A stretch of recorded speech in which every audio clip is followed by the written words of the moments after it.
Eclipse of the forgotten gods. I never believed in the gods until the night the sky bled fire over my village, turning the river into a mirror of molten gold and shadow. They came first as whispers, threads of voices curling around the edges of my mind, while I slept in the ruins of my family home, long abandoned. At first, I thought it was the wind that mourned the old ways, carrying secrets too heavy for humans to bear. But when I opened my eyes, I saw him tall, cloaked in darkness that drank the moonlight, and eyes like storms trapped in crystal. He didn't speak, but the weight of his gaze pressed memories into me, memories I never lived, of battles that shaped worlds and of a betrayal that even time feared to remember. The air smelled of salt and iron, and somewhere beneath the screaming night, I felt a pulse like the heartbeat of the earth itself, erratic and furious. "You are chosen," he finally said, voice like breaking glass and burning silk. The words echoed in my chest, and I realized my life, my entire existence, had been waiting for this moment, though I did not yet understand why. Behind him, shadows writhed, forming shapes that were neither human nor beast, yet each carried an unmistakable malice, as if they were forged from the regrets of fallen gods. They moved closer, circling, and I saw the first sign of the prophecy, a scarlet sigil glowing faintly on my palm, pulsing with the rhythm of some unseen drum, calling me, marking me, claiming me. Every instinct screamed to run, but I could not. My legs refused betrayal, and I stood trembling, as the god of storms extended a hand toward me, revealing a world beyond comprehension, a world on the brink of being forgotten. And then the whispers became voices, the voices became chants, and I realized the gods were not distant myth. They were hunger and wrath and memory, and they had chosen me as both witness and weapon. That night, under the burning sky, I became the bridge between men and gods, and nothing would ever be the same. The night did not end. The sky, scorched with fire and shadow, seemed to stretch into infinity, as if time itself had stalled, waiting for me to make the first mistake. The god of storms, he never gave me his name, led me through the ruins of the village, each step igniting memories I did not possess. A forgotten war where gods fell like raindrops, where men were sacrificed for power they could never wield. My heart hammered as visions flashed across my mind, cities drowning in thunder, mountains collapsing into rivers of molten crystal, and humans, like fragile insects, crushed beneath divine recklessness. "You must understand," he said, his voice both tender and terrible, "the gods are not what you think. They are hunger, yes, but also fear. They crave not worship, but remembrance." I shivered. The shadows that followed him were no longer distant. They had grown taller, darker, moving with intent, whispering my name like a curse. Each word twisted inside me, awakening a darkness I had never known, a power I had never asked for. Then he stopped at the river that glowed red under the dying moon. "To cross," he said, "is to accept your place in the cycle. Refuse, and the world will forget you, as it has forgotten all who failed before."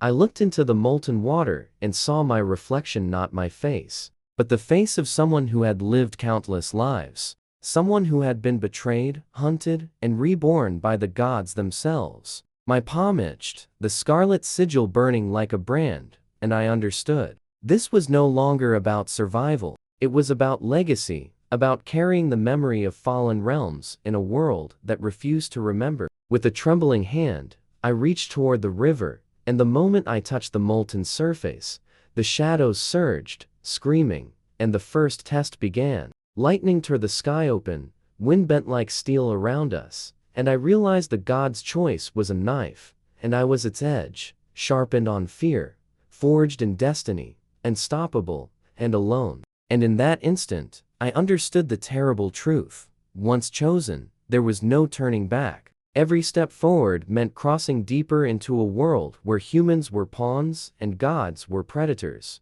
And I was the bridge and perhaps the prey. I emerged from the river not as the boy I once was, not as the man I thought I could become, but as something suspended between worlds, tethered by the scarlet sigil that pulls like a heartbeat against my skin. The god of storms, he no longer needed to speak. The thunder carried his commands, and the lightning carved paths I could follow through the collapsing ruins of reality. Every shadow whispered secrets, fragments of forgotten histories and truths no mortal was meant to know. I saw the first city swallowed by the gods' hunger, a place of glass towers and marble streets, now twisted, burned, and reshaped by divine caprice. The inhabitants were neither dead nor alive, trapped in loops of memory, forced to relive their failures until the gods' wrath found satisfaction. I reached out, instinctively trying to anchor them to reality, but the sigil burned hotter, pulling me forward, demanding focus, reminding me that I was chosen not to save, but to witness, to endure, and to act when no one else could. Hours, or was it centuries, passed as we moved through the ruins of realms forgotten by time. Each step brought visions more vivid, more agonizing, warriors cut down before their destinies, lovers torn apart mid-embrace by unseen hands, and children who never even knew the warmth of their parents' love. The god of storms paused atop a cliff overlooking a valley swallowed by darkness, and I saw the truth behind his intent. The shadows below were not merely followers. They were echoes of the fallen gods, fragments of divine power that refused rest, hunting for new vessels, new memories to consume. And among them, one moved differently. Its presence was heavier, older, more terrible, a deity that had been cast out, forgotten even by the other gods, yet hungering still, its fury a mirror to the chaos within me. I wanted to flee, but my legs refused, bound by the sigil and the understanding that there was no turning back. To survive meant to confront, to wield the fire within me, and to walk the knife's edge between madness and power. He, my guide, my tormentor, my mentor, extended his hand, and for the first time, I saw not storm and shadow, but sorrow and patience. A reminder that gods, for all their cruelty, were not without care. To proceed, he said, you must remember the first betrayal. Only then will the path open. Memories flooded me, a village burned by a god I had never seen, a friend I had never met torn from my arms by forces I could not comprehend. Pain lanced through me as I relived it all, yet in the agony, I recognized the pattern, the method hidden in chaos. Betrayal was the key, remembrance, the lock. With trembling hands, I traced the sigil, and the world shuddered, revealing a passageway of light and shadow, spiraling into the heart of realms lost. The shadows howled in frustration, and I realized something even the god of storms did not tell me. I was not just a bridge. I was the harbinger, the one who could awaken or destroy, whose choices would ripple through the very essence of gods and men alike. We descended into the spiral, and time fractured. I saw moments that were never mine, lived by beings I had never met.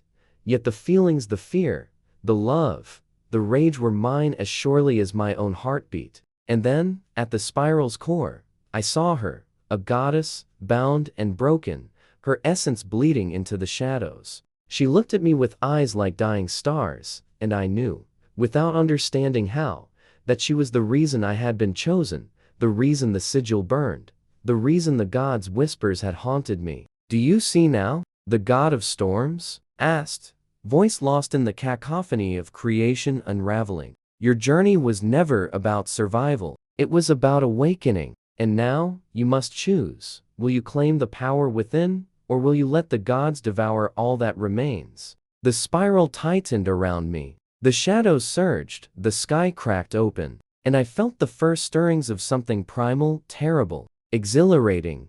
The realization that to defy gods was to risk everything, but to obey was to become nothing. I raised my hand, the sigil, blazing like a star, set aflame, and whispered words that were not mine, but had always lived within me, calling forth a force that trembled even the foundations of divinity. And in that instant, the world held its breath. The air burned with 1,000 storms, yet I felt no heat, only the weight of eternity pressing against my chest. The spiral had twisted me beyond comprehension, beyond memory, beyond the fragile limits of human endurance. Every step I took echoed with the voices of the fallen gods, their screams weaving through the sky like threads of shattered lightning. The goddess, bound at the spiral's core, raised her eyes to meet mine, and I saw in them the reflection of everything I feared, everything I desired, everything I had ever been. Her chains were not physical. They were forged from betrayal, from neglect, from the hunger of gods who feared the consequences of their own creations.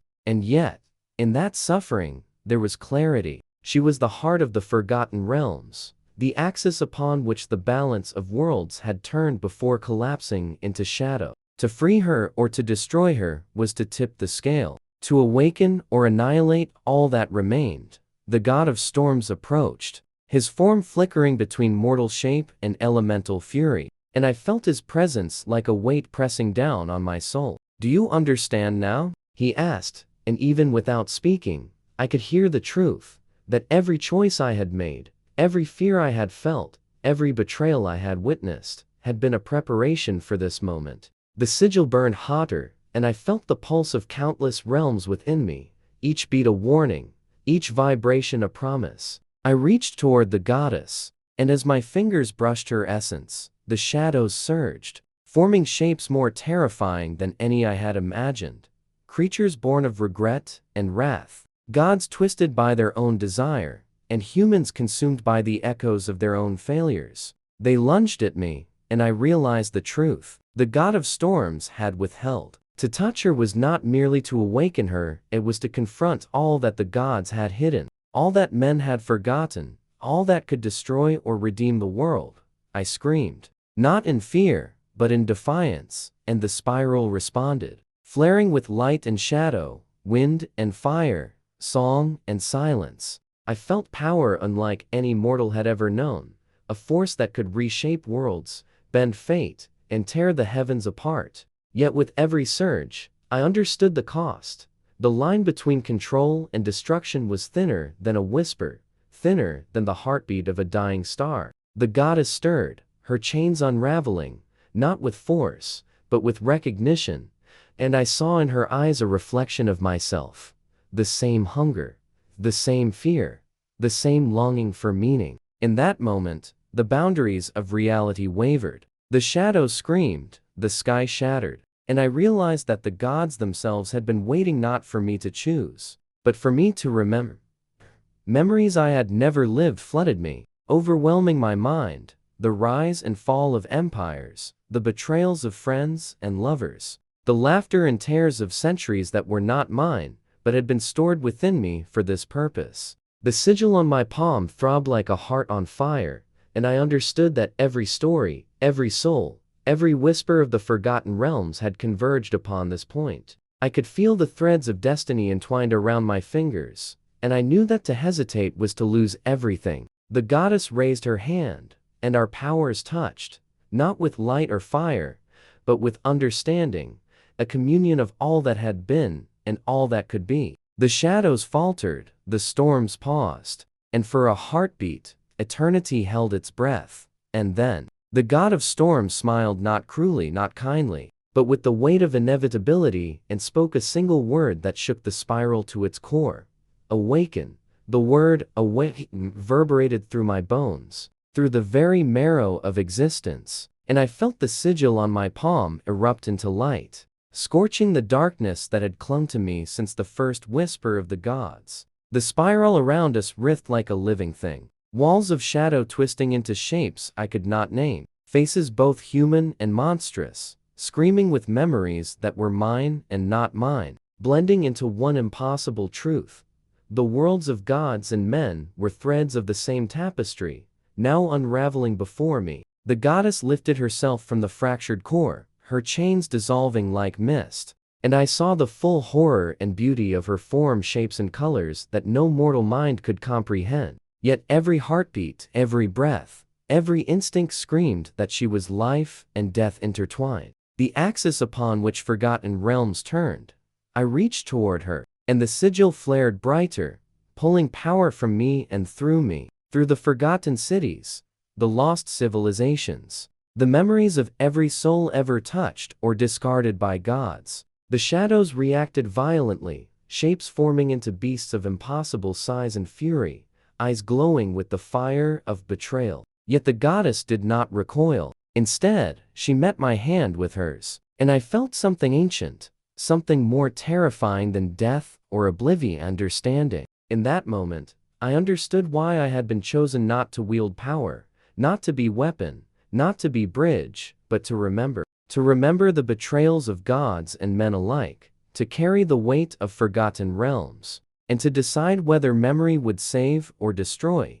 The god of storms hovered above, wings of wind and lightning beating slowly, each flap tearing reality into fragments. "The choice is yours," he said, voice like the crack of mountains. "Do you awaken her fully, or do you bind her forever, preventing the gods from reclaiming her and reshaping the realms?" I hesitated. To awaken her meant risking the wrath of every god, every shadow, every memory-laden entity that hungered for chaos. To bind her meant choosing control over freedom, certainty over possibility, but also damnation for the countless worlds whose fates rested on her existence. The spiral contracted, shadows pressing in like rivers of ink, and I realized that hesitation was no longer an option. The sigil burned, searing visions into my mind.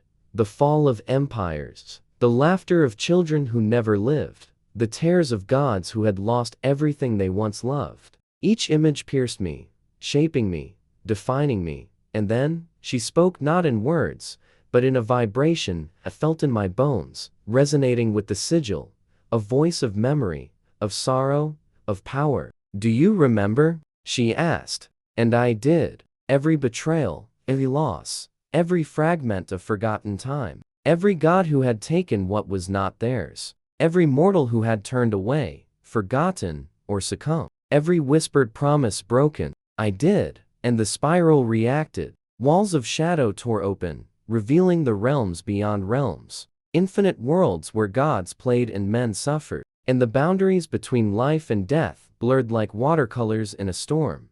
I raised my hand, sigil flaring brighter than the sun, and for the first time, I felt the full scope of the power within me, the ability to awaken or destroy, to remember or erase, to bridge worlds or burn them to ash. The shadows recoiled, the storms paused, the gods themselves watching, waiting. And then, as the spiral collapsed into a single point of blinding light, I understood the truth. Once I acted, there would be no return, no comfort, no safety, oh simple mortal life to cling to, only memory, choice, and consequence.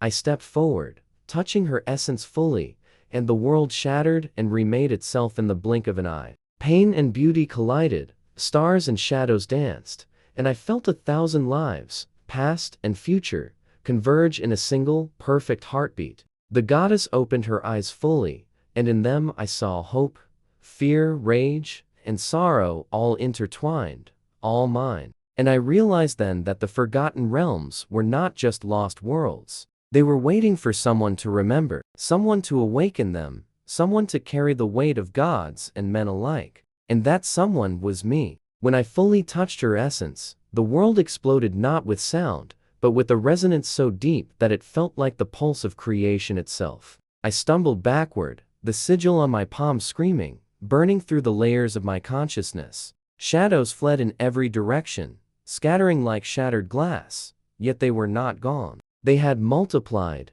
grown sharper, hungrier, and I understood in a heartbeat that awakening her had not freed the world, it had merely announced that the reckoning had begun. The goddess's eyes locked on mine, and I could feel every thought she had ever held, every sorrow and regret of forgotten realms, every fragment of betrayal I had traced in my own memories. And she whispered, though her voice did not pass through air, "Do you feel it? The balance is broken. The gods themselves tremble, and all their schemes unravel in your hands. You are more than bridge, more than witness, you are the storm that will decide their fate."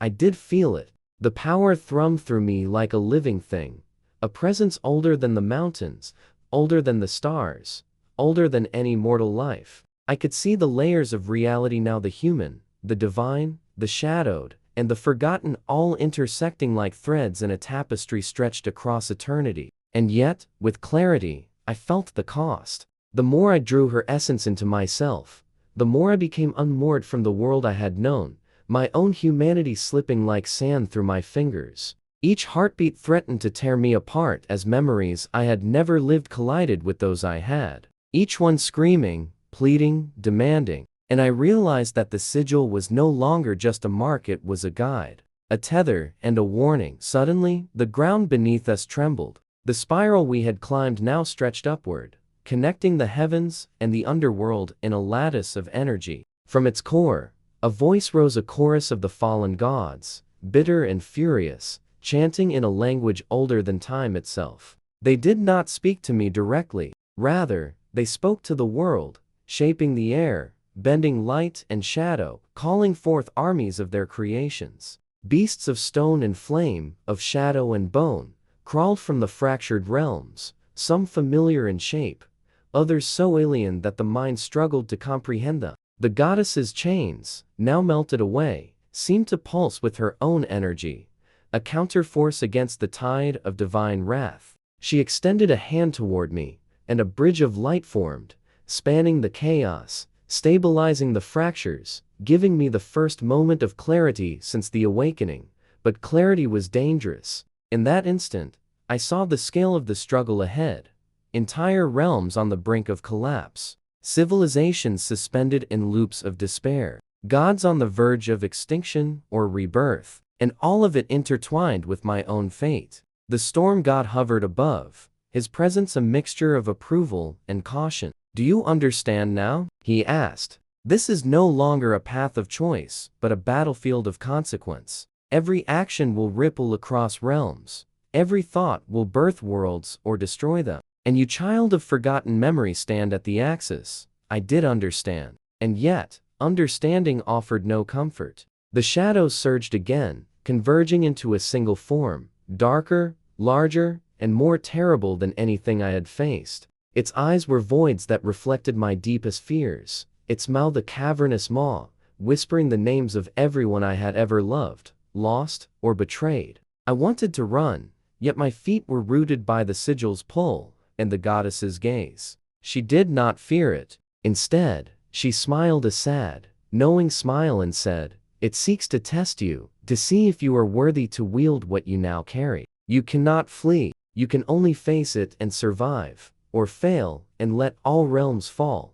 The first strike came like a tidal wave, the shadows collapsing into my body, writhing inside me, attempting to overwhelm the sigil. Pain erupted, burning through my muscles, through my bones, through the very marrow of my mind. I screamed, but it was not a scream of fear, it was one of defiance. The sigil flared brighter, resonating with her essence, forming a protective cocoon of light and memory around me. And in that cocoon, felt clarity again. The shadows were not invincible. They were echoes, fragments, reflections of God's failures. And each fragment could be unraveled, each echo, and I moved through them, not as a man, but as something more. Something forged from the fusion of human courage and divine memory. Every step shattered a fragment, every thought reshaped a shard of reality. The goddess followed, her energy intertwining with mine, a symphony of creation and destruction.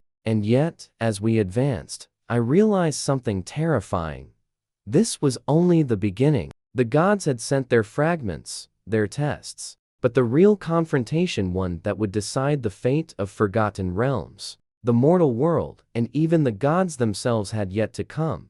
We ascended higher, moving toward a realm suspended above all others, a place where the air shimmered with unformed potential, where time itself folded like fabric, where creation and annihilation were two sides of the same coin. Here, I could feel the true presence of the God who had been cast out, the one whose hunger had haunted me in whispers, the one who had been forgotten even by his kin. His power was immense, a darkness that threatened to erase even memory itself. And yet, paradoxically, there was beauty in his ruin, the precise geometry of suffering, the poetry of despair, the artistry of oblivion.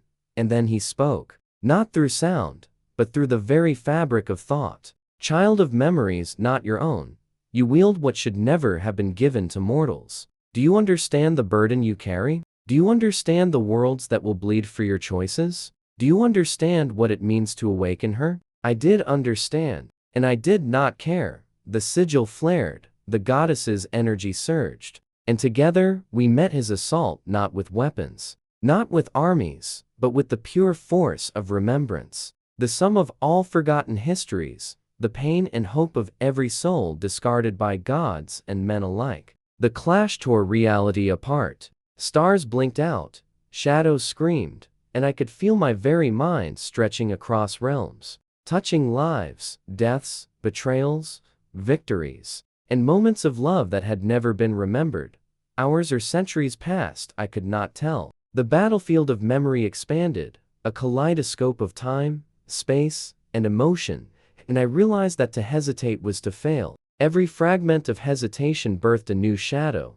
Every doubt allowed the forgotten god to reshape the battlefield. So I let go. I surrendered not to fear, but to memory, to the storm within me, to the light of the goddess. And in that surrender, I found power beyond comprehension. I could shape shadows, weave memories into shields, carve reality with thought, and call forth forces the gods themselves had abandoned.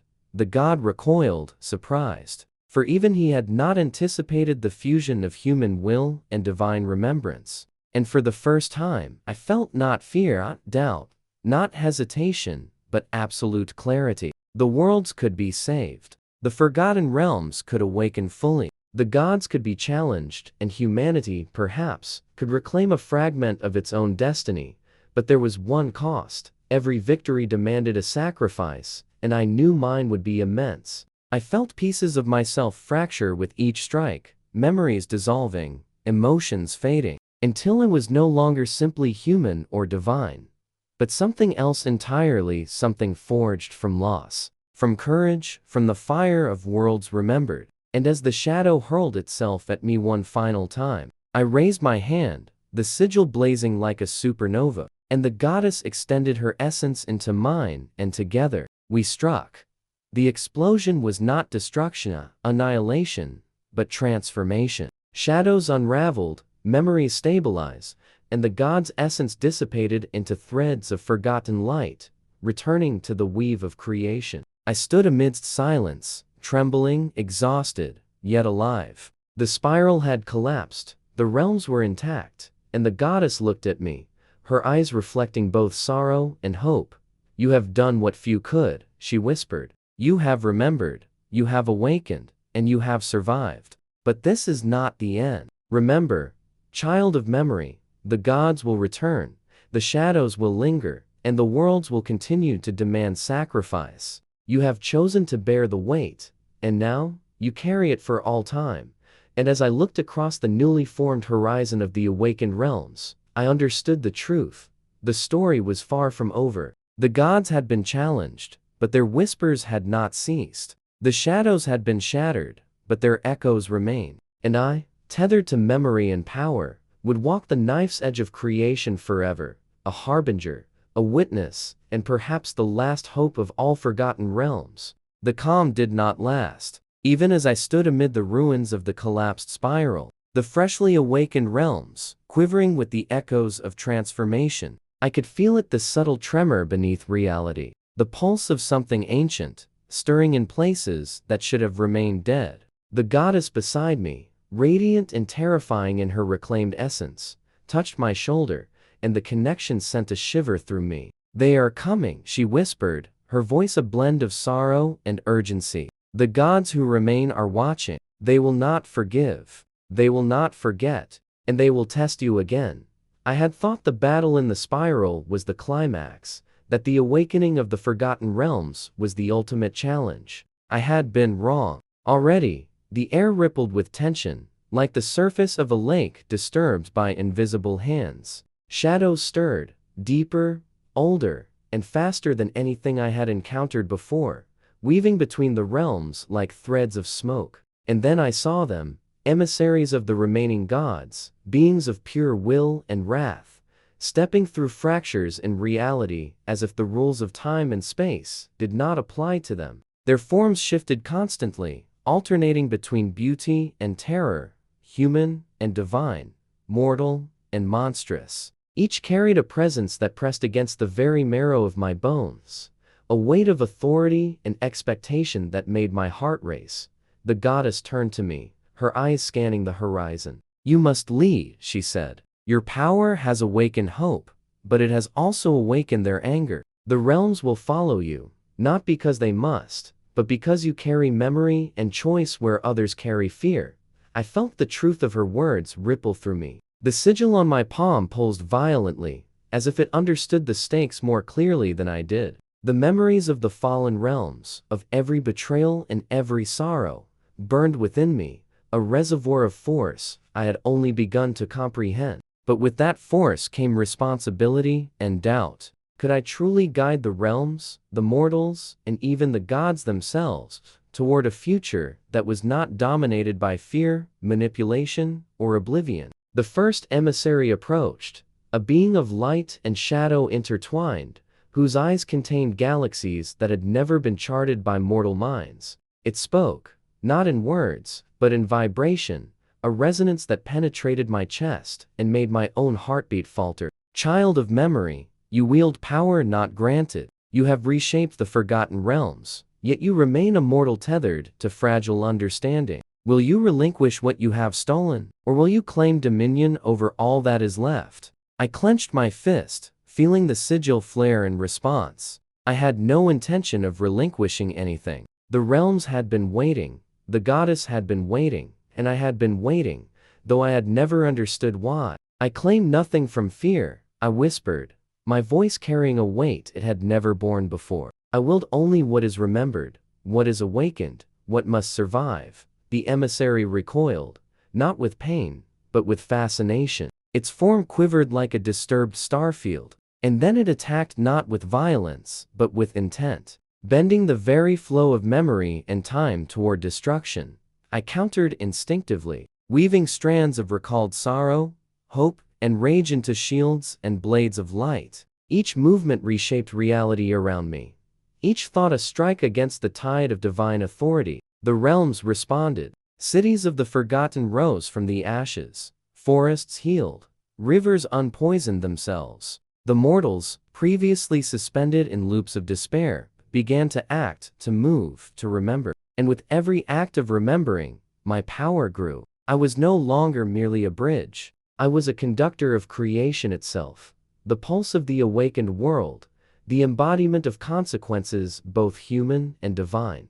Yet even as I fought, the deeper truth pressed in. The gods' emissaries were not merely testing me, they were probing for weakness, seeking fractures in my understanding, hunting for the tiniest lapse that could unbalance the awakened realms. Shadows struck at my mind, memories that had never been mine flashed before me, each a temptation or a trap. Some whispered of power beyond imagination if I gave in, others of safety if I withdrew. But I knew that yielding was not an option. The sigil burned hotter with each whisper, each attempt at manipulation, until it felt like it would ignite my very soul.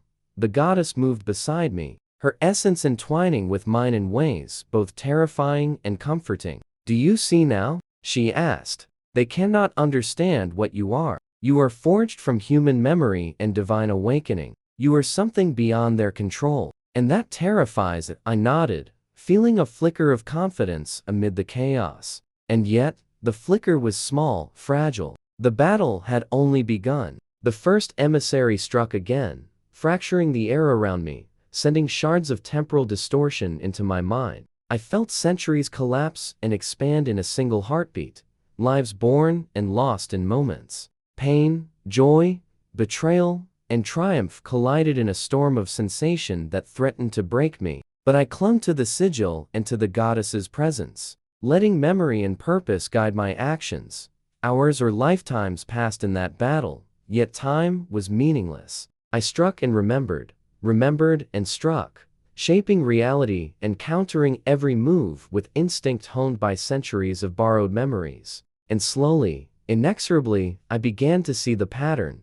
The emissaries were not invincible. They were constructs of divine intent, shaped from fear and expectation. And each could be unraveled, each could be transformed. If only I understood the right combination of memory and will.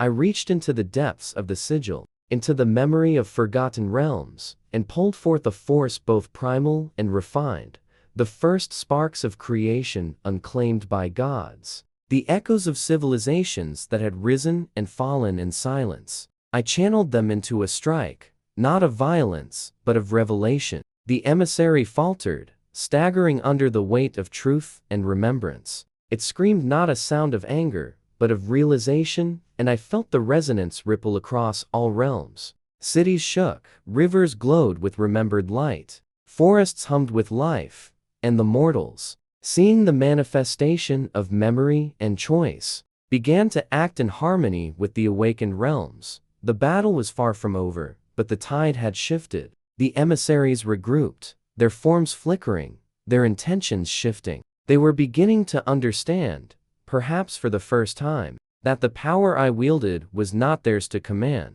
that the realms themselves had awakened to the presence of human choice intertwined with divine memory. And in that understanding, I saw a glimpse of what was to come, a confrontation not of brute force, but of strategy, will, and the weaving of realities themselves. The goddess's hand rested on my shoulder, a reminder of what had been forged and what could be sustained. "This is only the beginning," she said. "The gods will escalate, the shadows will adapt, and yet, you are no longer alone. The realms follow you, and the mortals remember. That is more than they, or even I, could have hoped for." I nodded, feeling exhaustion and exhilaration collide, and yet I knew that retreat was impossible. The sigil burned still, the memories surged, and I felt the full weight of my choices pressing down, shaping my path forward. The emissaries would not relent, the gods would not relent, and yet, for the first time, I felt that the impossible might be possible, that through memory, will, and courage, the forgotten realms, and perhaps even the gods themselves, could be guided toward a future neither predetermined nor destroyed.